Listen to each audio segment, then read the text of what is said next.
Selamat pagi Sobat Hino, bertemu lagi dengan saya Ferdi Nyoman dalam acara Hino Talk Show. Indonesia telah memasuki babak baru dalam dunia industri otomotif. Pemerintah melalui Peraturan Menteri Lingkungan Hidup dan Kehutanan Nomor P20 Tahun 2017 yang mengatur tentang baku utama gas buang kendaraan bermotor mulai menerapkan standar emisi Euro 4 di Indonesia. Lantas, apa itu Euro 4 dan bagaimana Hino menjawab tantangan tersebut? Bersama saya telah hadir dua orang narasumber yang luar biasa. Yang pertama ada Bapak Riadi Panji selaku Senior Salesman PT Dayaguna Motor Indonesia. Selamat pagi Pak Panji. Lalu yang kedua ada Pak Eris selaku Advisor PT Dayaguna Motor Indonesia. Selamat pagi Pak Eris. Terima kasih Pak atas kedatangannya.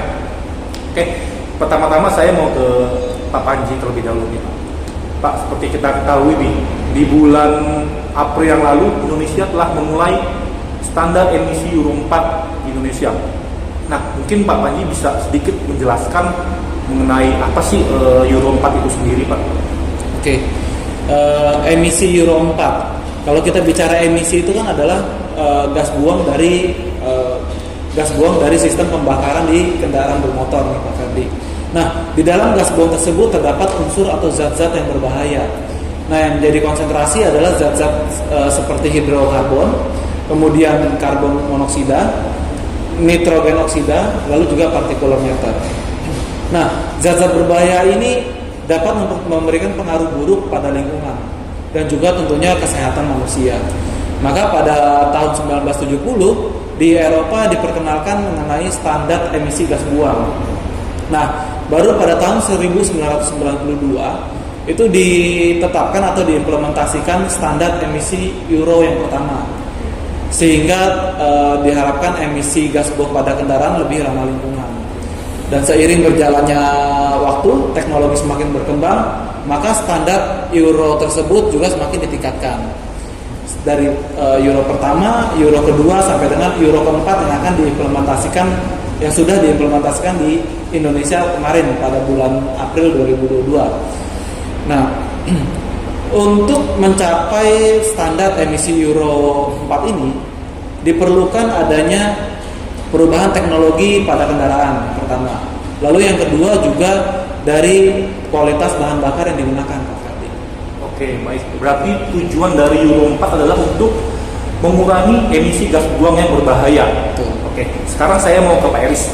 Eris, tadi disebutkan oleh Pak Panji bahwa tujuan dari Euro 4 adalah untuk mengurangi emisi gas buang berbahaya, tentunya dengan teknologi pada kendaraan tersebut. Pada Hino sendiri Pak, teknologi apa yang telah disematkan untuk mendukung standar emisi Euro 4? Baik Pak Ferdi, di sini saya akan menjelaskan teknologi apa aja sih yang berubah di Euro 4 ini. Jadi yang pertama syarat untuk memenuhi emisi Euro 4 yaitu yang pertama dari teknologi kendaraan. Kedua, kualitas bahan bakar seperti yang sudah disampaikan Pak Manji tadi ya. Yang pertama yaitu dari engine ya, sudah direct injection, kemudian sudah menggunakan sistem bahan bakar bertekanan tinggi. Serta kami juga sudah dilengkapi dengan ada beberapa komponen, contohnya seperti EGR, turbo VNT, DOC, dan SCR. Betul. Pak, tadi Bapak sebutkan menggunakan common rail Pak ya? Iya, betul. Apa bedanya Pak dengan common rail yang Euro 2? Kita tahu kan dulu juga sudah menggunakan common rail.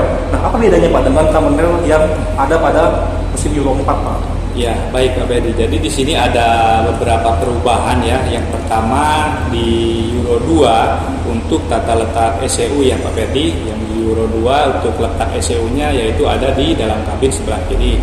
Sedangkan untuk yang di Euro 4 ini untuk letak ECU-nya yaitu ada di engine block sebelah kiri. Kemudian yang berikutnya ada perubahan di bagian supply pump.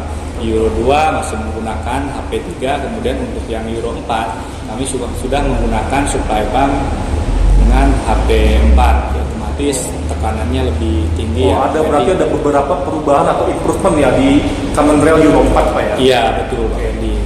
Selanjutnya Pak, ada teknologi apa lagi Pak selain common rail Pak? Iya, yang berikutnya ada IGR ya Pak Ferdi ya. EGR adalah kepanjangan Exhaust Gas Recirculation. Jadi dia berfungsi mengembalikan sebagian gas buang, kemudian didinginkan di EGR cooler, dimasukkan kembali ke ruang bakar untuk dibakar kembali. Maka dari itu emisi gas buang daripada Euro 4 ini lebih ramah lingkungan, Pak Ferdi. Iya betul. Kemudian yang berikutnya ada turbo VNT ya Pak Ferdi.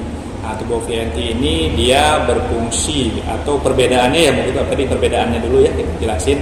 Yang sebelumnya kan kita turbo masih belum VNT, kemudian yang berikutnya di Euro 4 ini kita sudah menggunakan turbo VNT. Jadi keunggulannya turbo VNT ini dia pada saat RPM rendah sampai RPM tinggi dia sudah kerja maksimal.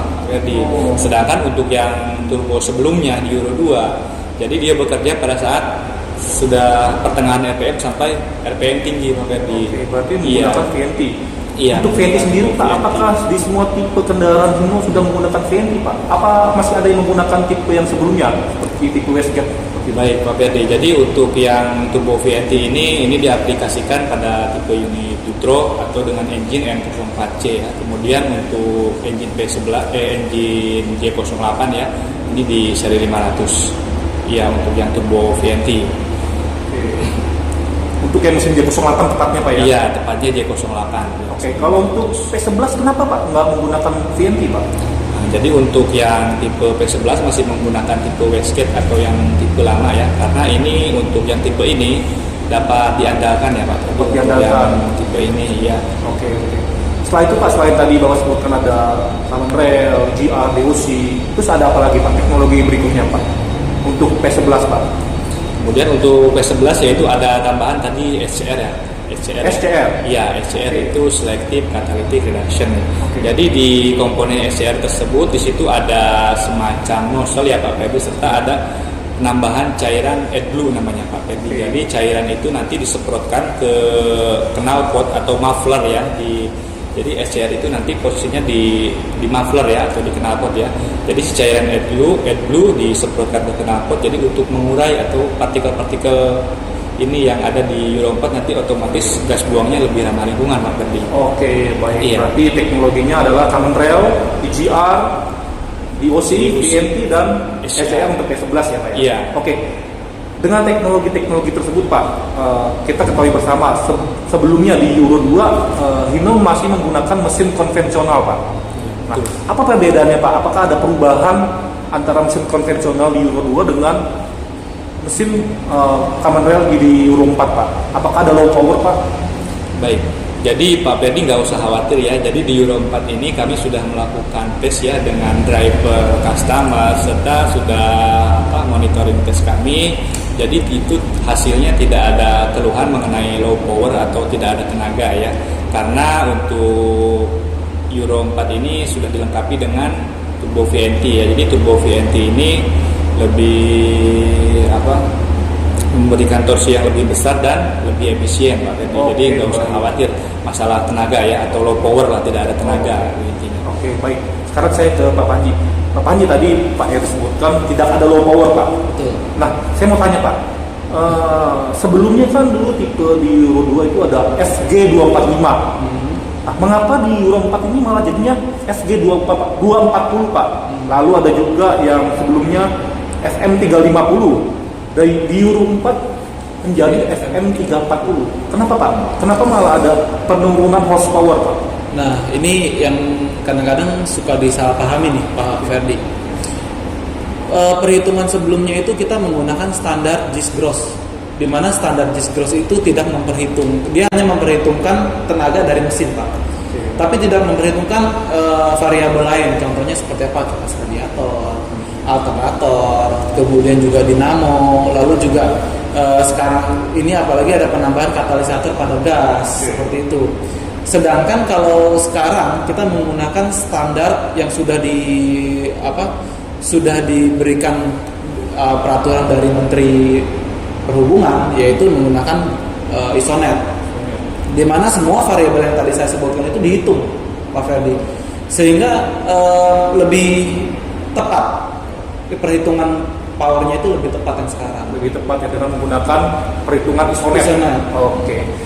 Saya kembali ke Pak Eris. Satu lagi Pak Eris. kita udah berbicara mengenai teknologi Pak. Nah sekarang bahan bakar Pak. Kira-kira bahan bakar apa Pak yang cocok diterapkan untuk mesin Euro 4 Pak? Apakah bisa menggunakan B30 atau bahan bakar yang lain Pak? Silakan Pak Eris. Baik Pak Ferdi, jadi untuk bahan bakar berstandar Euro 4 kami tekankan ya, kami sarankan yaitu dengan bahan bakar berkadar sulfur di bawah 50 ppm. Berkadar sulfur di bawah 50 ppm. Mungkin untuk di lapangan ya, untuk sekarang yang ada itu yaitu mungkin Pertamina Dek ya Pak Ferdi ya. Untuk sementara ini mudah-mudahan kedepannya nanti pemerintah mengeluarkan yang lebih bagus lagi. Kemudian yang tadi apabila menggunakan B30 ya, Pak Ferdi. Iya, itu bisa aja Pak Ferdi, hanya nanti kadar apa atau emisi yang dikeluarkan daripada engine tersebut jadi tidak berstandar Euro 4 lagi Pak Ferdi. Tidak berstandar Euro 4. Iya, betul. Berarti direkomendasikan menggunakan bahan bakar yang berkadar sulfur Di bawah 50 ppm. Iya. Oke, baik Pak Eris. Oke, terakhir nih Pak Panji. Iya. Tadi kita udah bicara mengenai power, mesin, teknologi. Sekarang dari fitur-fitur lain Pak, mungkin di interior, eksterior, ada perubahan apa lagi Pak di produk Hino Euro 4 Pak? Oke, saya bicara dari tipe Dutro terlebih dahulu ya. Nah, di tipe Dutro itu terdapat perubahan di bagian eksternal. Jadi di bagian eksternal itu dari stiker dan emblem berubah, kemudian cover spion, lalu cover headlamp, lalu kemudian juga di bagian headlamp dan fog lamp juga mengalami perubahan sehingga pencahayaan juga lebih maksimal. Lalu kemudian juga di bagian grill dan juga di bagian bumper juga mengalami perubahan sehingga desainnya terkesan lebih elegan. Gitu. Lalu ada penambahan insulator di bagian bawah kabin agar mengurangi panas dari mesin ke dalam kabin. Lalu ditambah juga dengan penambahan air cooler AC. Nah, itu di bagian eksteriornya. Kemudian kita masuk di bagian interiornya, itu terdapat perubahan dari desain interior. Di bagian warna kabin juga mengalami perubahan disesuaikan dengan di bagian door trim, di bagian jok kursi, lalu di bagian sabuk pengaman juga mengalami perubahan warna yang disesuaikan Pak Ferdi. Oke. Lalu juga ada penambahan register AC. Register AC ditambahkan di bagian sisi kiri kanan, jadi lebih sejuk di bagian dalam kabin. Lalu kursinya sekarang juga lebih ergonomis, jadi nggak mudah lelah. Nah, itu di bagian interiornya. Lalu kita masuk ke bagian transmisi. Sekarang transmisi juga menggunakan transmisi tipe RN61, di mana memiliki 6 kecepatan Pak Ferdi. Jadi akselerasinya lebih cepat, kemudian efisiensi bakarnya lebih bagus. Lalu kita juga ada penambahan rear kamera untuk faktor keselamatan. Rear kamera Ya, mundur. kamera mundur, betul.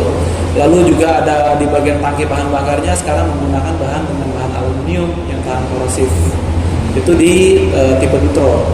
Lalu untuk di tipe Ranger di bagian eksteriornya mengalami perubahan di bagian handle grip dan pijakan kaki sehingga memudahkan kita untuk masuk ke dalam kabin.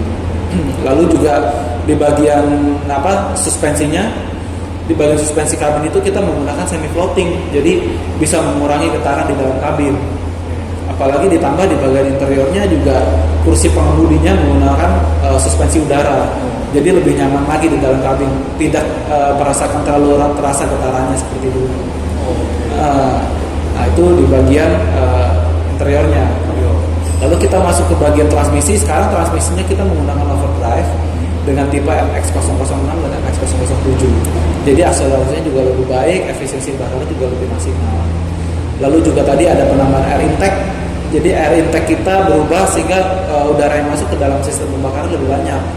Jadi tenaganya lebih besar, Pembakaran lebih sempurna seperti itu. Luar biasa Bapak-Bapak. Tidak kerasa Pak, kita telah tiba di penghujung acara. Waktu juga yang memisahkan kita. Terima kasih buat kehadirannya Pak Panji, Pak Eris. Kita jumpa lagi di lain kesempatan. Oke, baik pemirsa dan sobat Hino di rumah. Demikian Hino Talk Show untuk edisi kali ini. Tetap semangat, tetap jaga kesehatan. Selamat pagi dan sampai jumpa.